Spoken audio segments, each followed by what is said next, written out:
Take my hand, take my whole life too,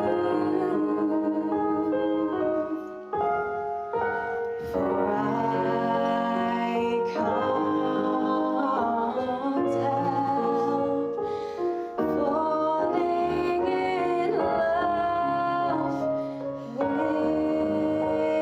you. Yes, I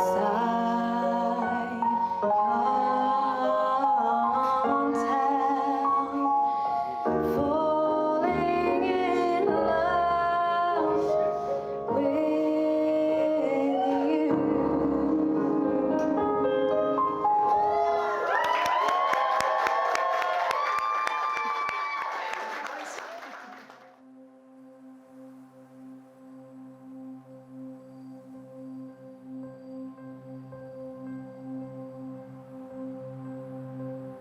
Sarah, I can't believe that when you read this, it will be our wedding day, the day I finally get to call you my wife. Even just writing that feels surreal, but in the best way possible. I wanted to write something for you to read before everything begins.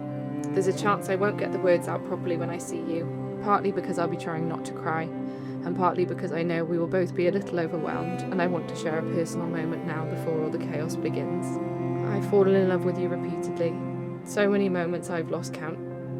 But if I had to pick just a few, it might just be that night we were singing Elvis through the streets of Tenby, just the two of us, a bit drunk and completely ourselves. There are so many beautiful moments which you are the centre of, and if marrying you today means I just get one of those small moments every year, then it will be the best thing I have ever done. Now I look ahead, and I just feel so lucky. I can already imagine our kids running through a half-finished house, you and me laughing in the mess of it, and Zeus curled up nearby in his old man years. Grumpy, but still part of it all. I'll never stop choosing you. Not today, not 10 years from now, not ever. Your very soon-to-be husband, Jack.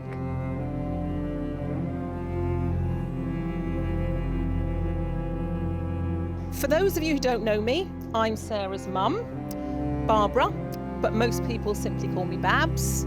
A shortened version, but also much easier to pronounce after a couple of glasses of Prosecco. And today I have the enormous privilege and mild terror, I'm shaking up here, of standing here as the mother of the bride. Sarah was born in Slough, which means she was destined for greatness. Anyone who can survive Slough and the toddler years will go far. She was raised in Tenby, a beautiful town by the sea. Sarah has always been spirited, independent, and ever so slightly stubborn.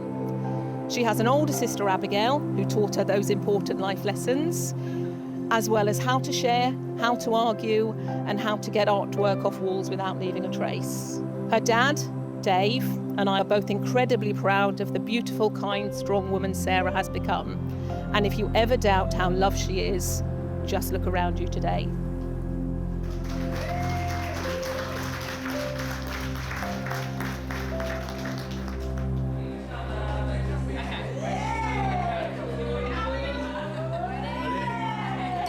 Sarah. Not many people are lucky enough to say they have such a beautiful, funny, caring, intelligent and kind-hearted friend. Normally this would be the part where I'd say, but you're lucky to say that you can say that about me. But I am genuinely so lucky to have found such an incredible person that plays such a big part in my life. Friendship isn't about who you've known the longest. It's about who walked into your life and said, I'm here for you, and they proved it. There has never been a time when you haven't shown up for me and hyped me up, even if it does come in the form of copious bottles of Prosecco. I want to say I love you and thank you for being the sister I never had. The past few years have been one hell of a fun ride, and I can't wait for all the adventures still to come.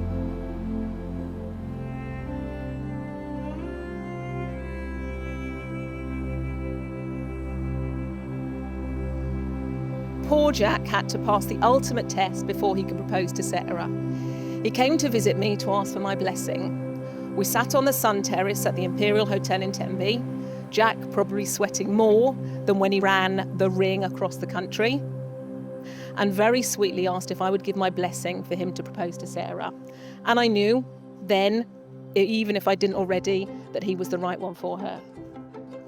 Because let's be honest, any man who will design the engagement ring himself and then search antique shops to find it and then drive from Buckingham to Tenby and back in one day just to collect it secretly is either mad, in love, or both. And who doesn't love a bit of madness?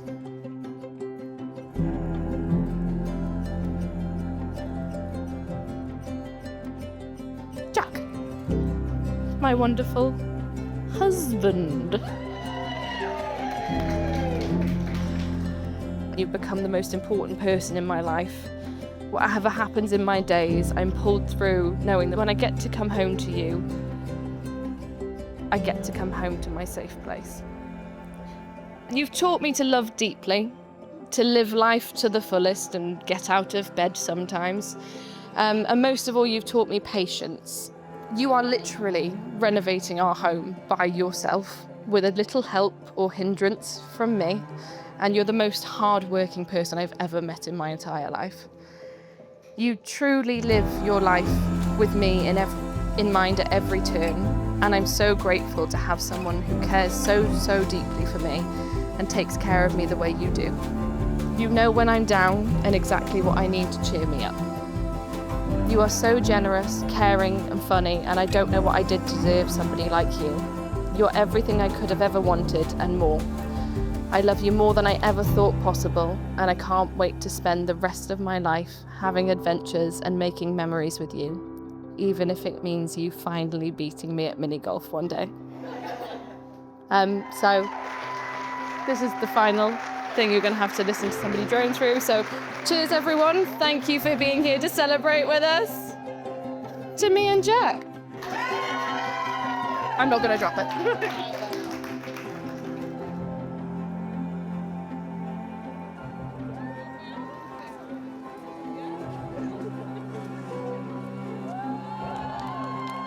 Together, Sarah and Jack are a perfect team. They laugh easily, travel well, and crucially, seem to agree what to watch on Netflix. Jack brings calm and balance to Sarah's energy, and Sarah brings fire, fun, and occasional emotional outbursts to Jack's calm. It works. They are genuinely a brilliant couple, and it makes me so happy to see them begin their next chapter, surrounded by love, maybe dodgy dancing, and the people who mean the most to them.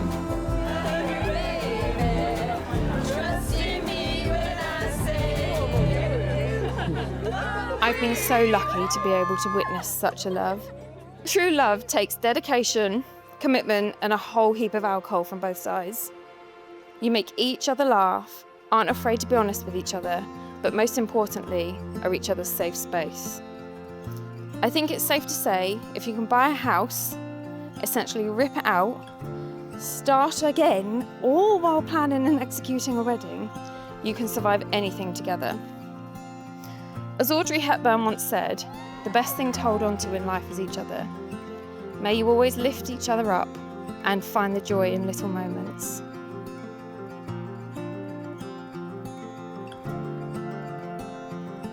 Before I met Sarah, I think it's fair to say we both believed at the time we'd known love, but I'd never experienced real, once-in-a-lifetime love, the kind that fills up your friendships, your home, your future, your whole life.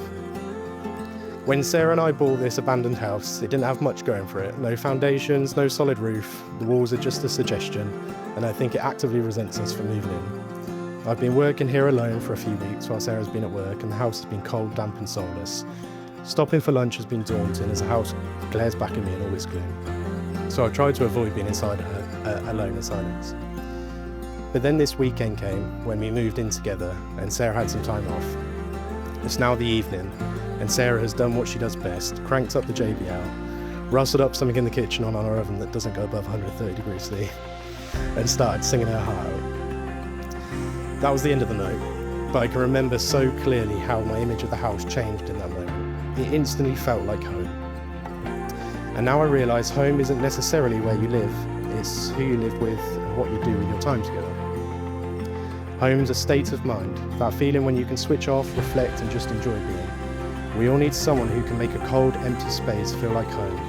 And today I'm celebrating a life ahead of me where no matter where I am or whatever situation we find ourselves in, I will always be at home when you're with me. Sarah, I'm so proud to call you my wife because you do this wherever you go and with everyone you meet. You have a heart of pure gold. You hold yourself to such high standards even when everything's sucked against you. You've turned every quiet moment of my life into something bright and full. I promise to spend the rest of my life doing Friday crosswords with you, dancing in the garden after a few drinks, and doing everything in my power to make you happy every single day. I love you. Cheers.